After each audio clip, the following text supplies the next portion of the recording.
It was a record-setting shootout in Dallas, but what does a third straight loss mean for the state of Texas football? We break down the aftermath of a wild Red River Showdown and bring you up to speed on the rest of Longhorn action this past week. This is College Press Box.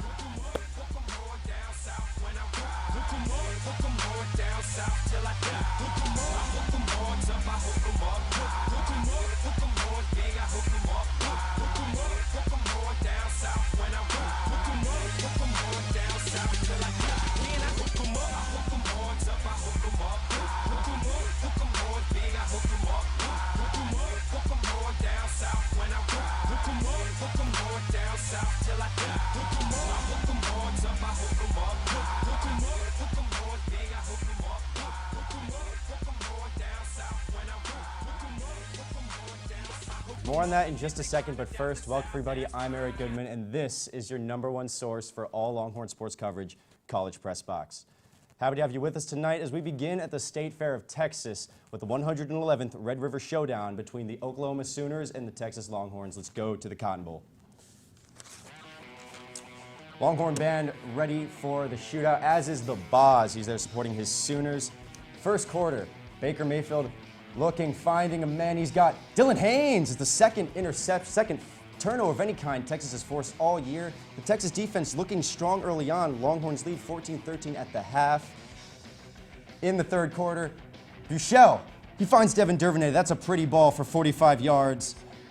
That's 63 yards for the touchdown. And then here comes the 45-yard bomb to Dorian Leonard. Juggling, grabbing, he's got it, score. Texas leads 27-21. OU's not taking any naps later in the third. Baker Mayfield, he goes 47 yards to Dahu Green, and yes, we are playing Big 12 football now. Next, 1st and 5, Mayfield, he'll do it himself this time. He gets in the end zone, losing the ball, doesn't matter, he crossed the goal line. OU mounting a comeback. And after Texas punt, Mayfield finds D.D. Westbrook, and he could go. No, you get the idea. He goes 47 yards for the score. He had a heck of a day, 232 yards and 3 touchdowns on the afternoon. OU leads 35-27. Texas needs something to go right, anything. Mixon receiving the punt, it bounces, hits him. That's a fumble. Texas recovers it. They get their break. They get Buechele back on the field, rolls out, looks for his man Foreman, and it's picked off. Will Sunderland, and that about seals it for the Sooners, who win the Golden Hat by a score of 45-40. James Grochos was on the Cotton Bowl turf and has more. In a game rich with tradition and talent on the field, the eyes of Texas were only on one man, Charlie Strong. After 2 horrific defensive performances leading the Vance Bedford's demotion, the Texas defense came out hot with 2 interceptions as the fans were ready to hop on board. But at the end of the first half, it all came crashing down. The worst part being, they knew exactly what was coming. We said that's his whole game. I said that what Baker will do is he's going to wait, he's going to scramble, and as soon as the guy comes open, he's going to let it fly. And then the one down our sideline, we kind of froze, the DB froze, and he kind of stopped, and then the ball was coming, and he said, I thought I heard somebody yell, run. I said, no, you playing man, you don't lose your eyes, just cover your guy. And then they hit us on the slant. They took 1 vertical, and they brought 2 right behind him on the slant, and then he just hit, went right down the hash. 2 interceptions and 2 fumble recoveries still was not enough. 672 yards was the final count for Oklahoma's offense. And while some improvements were seen on defense, there is sentiment that this unit is nowhere near its potential. Clearly hard work and trying harder to execute is not working. There's no more questions to ask, no more excuses to be made. The fact of the matter is that there's a major structural issue with the defense, and nobody can figure it out. I don't know. I guess our focus is not there. Well, some people, focus is not there. Knew what they were doing the whole game. We just, just mental breakdowns. I think I'm not sure what more you can change, but just keep trying to push forward. And just go into the game and try our hardest and then try to execute. Just got to keep executing. That's what it comes down to. We make plays like it wouldn't even matter, We pissed off, yeah, because we fighting hard to win the game. Yeah, of course we pissed off. And you right there, but you can't get your goal, yeah. How badly do you think you were in need of that grace going into this game? Oh, I need them all, so I don't know. Reporting from the Cotton Bowl, James Grochos, College Press Box. A special thanks to James for that report. Now we are thrilled to have two spectacular analysts with us tonight to help us make some sense of this Texas performance. Tyler King, who covers the Longhorns for ArmchairAllAmericans.com, and Jordan Strickland, Longhorns defensive back. Gentlemen, thanks for coming on. Thanks, Tyler. Thanks, Eric. Thanks for having us tonight. Right, now before we begin, here's Longhorn safety Dylan Haynes from this morning on the play of the Texas defense.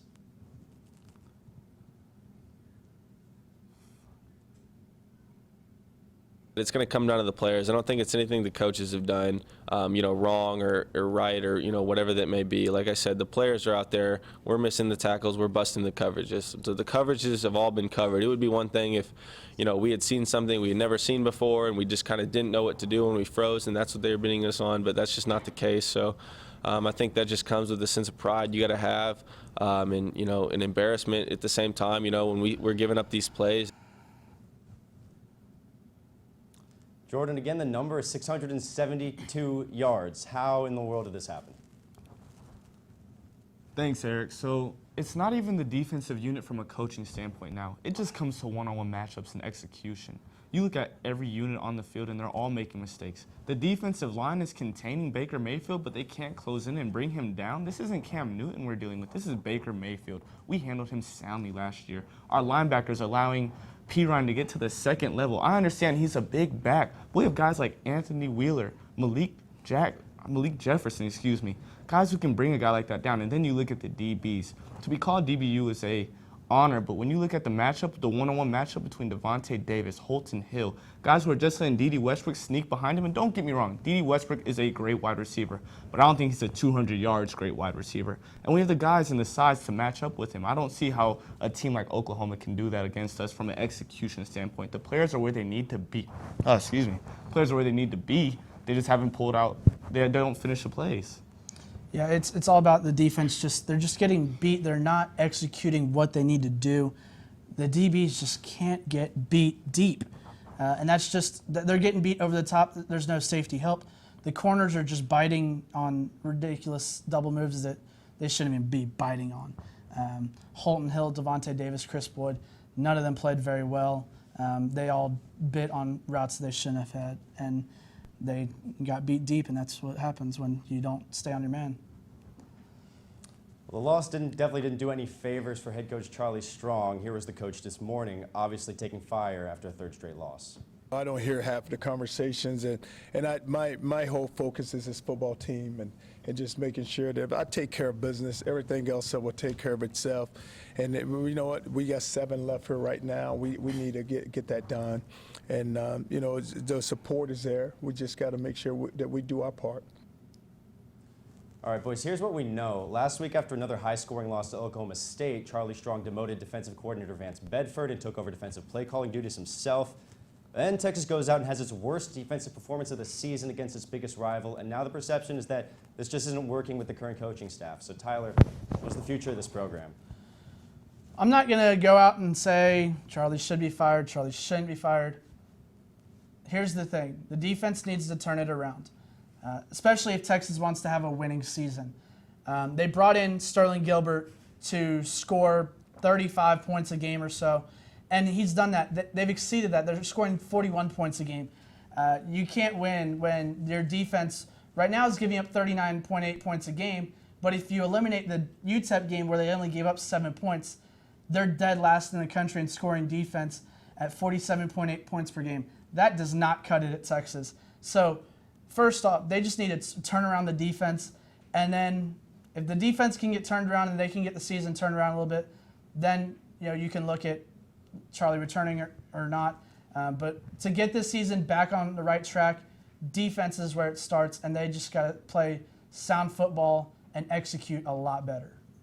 I couldn't agree with more of you, Tyler. You look at the Texas football team right now. They're offensively one of the strongest in the Big 12. It's the defense that is the problem, and it's not the position of the players. It's just the execution. I reiterate it again. I think that Coach Strong and his staff are doing a great job with the team, and I think it's too early to call it quits on him. You have to let the season finish out. This is only their 3rd loss, so when you look at a team like this, they'll be fine. They have time. You just have to believe in Coach Strong, believe in the team. Give him a little space. Let him coach. He needs to ignore all the boosters, all the fans, even all the media, even ESPN, and just let him coach. Let him do his thing. We'll see where we stand in December. And you also got to think, most of the guys playing on the field right now, freshmen and sophomores, there's a handful of juniors and seniors sprinkled in there. This team is still very young. There are sophomores that have played a lot with Malik Jackson, Holton Hill, some of the other DBs. And then you have Shane Buechele, who he's a freshman. You got to expect him. You can't expect him to be the best every game. Well, if the Longhorns are going to turn it around, as you both believe that they will, it's got to start this Saturday night against Iowa State at home. It's easy to write off the Cyclones, but they played Texas tough 3 years straight, and last year embarrassed the Horns 24-0 in Ames. Coach Strong knows the Horns can't assume anything about this game. Well, you even look at what they did Saturday. They were up 31-14, and Oklahoma State were able to come back. Threw some deep balls on them, got back in the game. But you can't take any team for lightly, and it doesn't matter who it is, because within this conference, everyone's very competitive, and we just got to make sure that we go out and go compete and make sure we get the support. Boys, are we going to see another close game, or maybe even another loss, or is Texas going to win their first game in over a month? Jordan? At the beginning of the season, I'd say it'd be a blowout in Texas's favor, but after the Oklahoma State game, I believe any game with Texas is a toss-up. They have the weapons to blow Iowa State out of the water. It's a matter of if the defense can hold them down. We know Iowa State has a very talented receiver there, so we'd have to see who we're going to put on him. I actually would like to see a little bit more of Sherrod Evans and a little bit more of Kevin Vaccaro in the secondary to put a stop to that. Texas has the ability to win this game. It's a matter if they execute and finish and actually pull off the win. It's at home, which is to our favor finally, because we've had some time on the road, almost a whole month. So I think that will come and be an advantage for us. This is going to be a close game. When Iowa State came to Austin 2 years ago in Charlie's first year, they pushed Texas down to the wire. Iowa State has shown the last few weeks that they can push any team in the conference to the brink, to the very end of the game. They haven't closed it out the last 2 weeks against Baylor and Oklahoma State, but that offense is starting to click with Matt Campbell. They're starting to figure things out, and Texas is back home, so hopefully that brings a little bit more energy to them. If Texas can get the turnovers like they did against Oklahoma, that'll help a lot. Can the offense execute? Can the offense take those opportunities and score and get the points off turnovers? Last game, 4 turnovers, only 3 points off turnovers. That can't happen. You got to be able to take your opportunities from the turnovers and go score. I think it's going to end up being a close game. Both offenses are good. I think Texas with the home field advantage, can pull it off. All right, Jordan, Tyler, thanks for the insight. Thank you, Eric. Thanks, Eric. And when we come back, we'll hop off the gridiron and onto the court, the course, the pitch, and the lake. Stick around.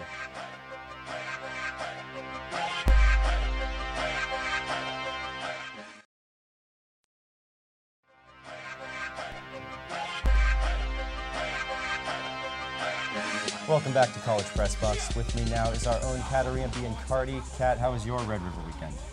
Eric, it was disappointing, much like everyone else's on the 40 acres, but I'm excited to take our conversation past Texas football. Excellent, excellent. Well, this past Saturday, Texas volleyball moved to a perfect 5-0 in Big 12 play, but in very imperfect fashion. The Longhorns took the first 2 sets from the Iowa State Cyclones, but came up short in sets 3 and 4 to force a 5th set, which Texas eventually won 15-10. Freshman Micaiah White led the offense with 17 kills, while Kat McCoy was steady defensively with 23 digs. The win wasn't enough to satisfy head coach Jarrett Elliott, who after the game called his team, quote, disconnected, and accused them of lacking identity. They'll certainly have to find one before Wednesday night when the Horns take on the Baylor Bears, 3-1 in Big 12 play in Waco. Texas continued fall tournament play at the ITA All-American Championships last week, the first of 4 national championship events on the college tennis calendar. Texas head coach Howard Joffe brought 5 veterans who reached the 3rd round at NCAA championships last year. Senior Nina Kopachina claimed her opening round match but fell short in the qualifying rounds. Texas will compete in the ITA Texas Regional Championships next week. The Texas men were also in action at the ITA All-American Championships, and the shining star of the week was freshman Christian Sigsgaard. Sigsgaard entered the tournament as an unranked qualifier and played the best tennis of his life. He rattled off 10 straight wins to reach the quarterfinals, where he dominated Cal's Florian Lacotte, ranked 13 in the nation, to reach the Final Four. There, Sigsgaard finally fell to number 33, Hugo DeFeo of Ohio State. It was quite the run from the Danish 19-year-old. Fellow freshman Yuya Ito also impressed at the ITAs, making it to the round of 16. This week, the boys will be in Malibu for the Oracle ITA Masters. and I am jealous. An opening minute scored an opponent's own goal snapped Texas soccer's 3-game losing streak. The Horns defeated Kansas State 2-0. The non-conference matchup showcased the talent of junior forward Olivia Brooke. Brooke scored her 3rd goal of the season in the first 60 seconds of play. In the second half, a failed sliding clearance by Kansas State led to an own goal. Texas controlled possession through the game, outshooting the Wildcats 19-3. The Horns strive to carry the momentum on the road against Iowa State this Friday. And although Texas finds itself in the bottom of Big 12 play, Grant Michaels reports how this non-conference win was exactly what the Horns needed. Longhorn fans were making noise Friday night as the Kansas State Wildcats paid a visit to Mike A. Myers Stadium for the annual Kicks for a Cure game. The Horns managed a clean sheet and held on for a 2-0 win after scoring 2 goals in the opening minutes of each half. Coach Angela Kelly praised the team's ability to start strong. 2 of our goals in the first 5 minutes of each half is something that I'm excited about. Although it was a non-conference match, Texas got off to hot starts in both the first and second halves. But this time they were able to keep the lead. It's been 3 weeks since the last Longhorn win, and they'll be looking to continue the good form as they travel to Iowa State next week. Coach Angela Kelly emphasized how important it was to have a cohesive back line going into the final stretch of the season. In order to beat a classic 4-5-1 or a bunker, you need to be able to have a quick speed of play. You have to have combinational play down the center, and then you have to have lots of dynamic movements. And I thought in instances of the match, we had that. Said we really needed it. It's something that is really a confidence booster for our team, and we know how good we are, and we know what we can do. And I think that it's nothing but up from here for us. Texas looks to keep the momentum high as they head to Iowa State this Saturday. From Myersfield, I'm Grant Michaels, College Press Box. Thanks to Grant for that story. When we come back, Nick Kucholtz and Steve Helwick will go unhooked and take us through the Aggies' overtime win against Tennessee and much more from the weekend in college football. Stick around.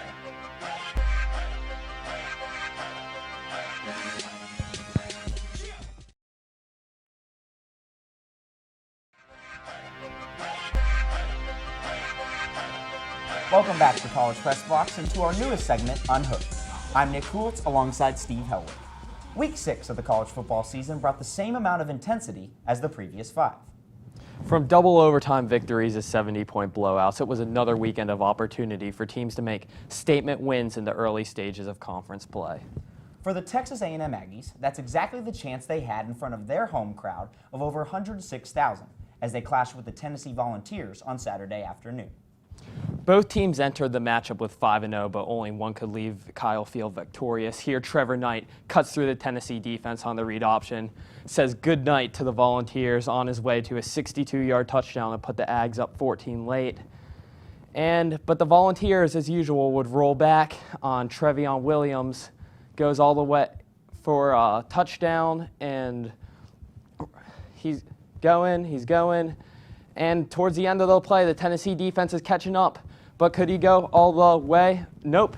And A&M can't seal the win as Malik Foreman pokes out the ball and Tennessee scores yet another touchdown to send this game into overtime. And in double overtime, Josh Dobbs looks back. He's firing and is picked off by Armani Watts to seal the victory, and the Aggies jump to 6-0 for the first time since 1994 in front of the second largest crowd in Kyle Field history. And the Tennessee Volunteers weren't the only undefeated team that went down on Saturday. After Tom Herman led the Houston Cougars to a dominant 5-0 start to the season, their winning ways came to a halt on their trip to Annapolis, Maryland. The Navy midshipmen earned their first top 10 victory in 22 years, jumped into the rankings, and potentially ended the Cougs' playoff chances all at once with a 46-40 victory. While there were many close games across the nation, the college football world also got to see its share of blowouts. The Michigan Wolverines provided the largest margin of victory of the weekend, winning 78-0 over the Rutgers Scarlet Knights, who have been outscored 136-0 in their last 2 matchups against Michigan and Ohio State. Rutgers at home yielded 11 touchdowns to Jim Harbaugh's relentless squad. In a disastrous performance, the Knights didn't earn a first down until the 4th quarter, passed for 5 total yards, and punted 16 times. The game wasn't even a competition. Rutgers' 78-point loss now is actually the largest FBS blowout of the millennium. Finally, the Florida State Seminoles met the 10th-ranked Miami Hurricanes, looking to avoid their third loss in 4 games. After Miami scored a late touchdown with under 2 minutes to go, Florida State came to block the potentially tying extra point, came out with a 7th straight victory over their in-state rivals. The Seminoles face Wake Forest this weekend before preparing for their matchup with the 3rd-ranked Clemson Tigers on October 29th. With 2 top 10 games on Saturday, Week 7 looks to bring the same action-packed moments as this past weekend.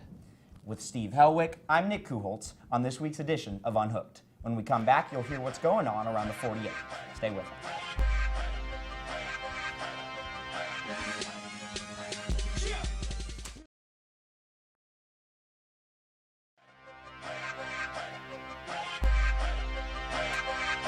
For a final time, welcome back to College Press Box. Let's check out where you can find the Longhorns competing this week. Women's golf will continue the Jim West Invitational through tomorrow, while volleyball will meet Baylor and Waco on Wednesday, and softball gets back on the field here in Austin against St. Edwards for a little intercity rivalry this Wednesday as well. Men's tennis and track and field are both on the road this week, and it's a double dose of Cyclones for the Longhorns. Soccer will be in Ames on Friday night, while Texas football will host Iowa State Saturday night, and you can watch that on the trusty Longhorn Network. Before we leave you this evening, we thought we'd recognize some of the Longhorn legends being inducted this Friday into the Texas Athletics Hall of Honor. Among them are Olympic shot put gold medalist from Rio, Michelle Carter, 5-time Olympic medalist in swimming, Aaron Pearsall, NBA All-Star LaMarcus Aldridge, and 2-time Super Bowl champion with the New York Football Giants, Aaron Ross. A huge congratulations to these and the 9 other lifetime Longhorns on this induction. That'll do it for this week. Tune in Wednesday night for College Crossfire, where Reese Miller will find out what our panel thought about the Red River Showdown and plenty more. Special thanks to Jordan Strickland, Tyler King, Katerina Biancardi, Nick Kucholtz, Steve Helwick, everyone in studio and in Master Control. I'm Eric Goodman. We'll see you next week.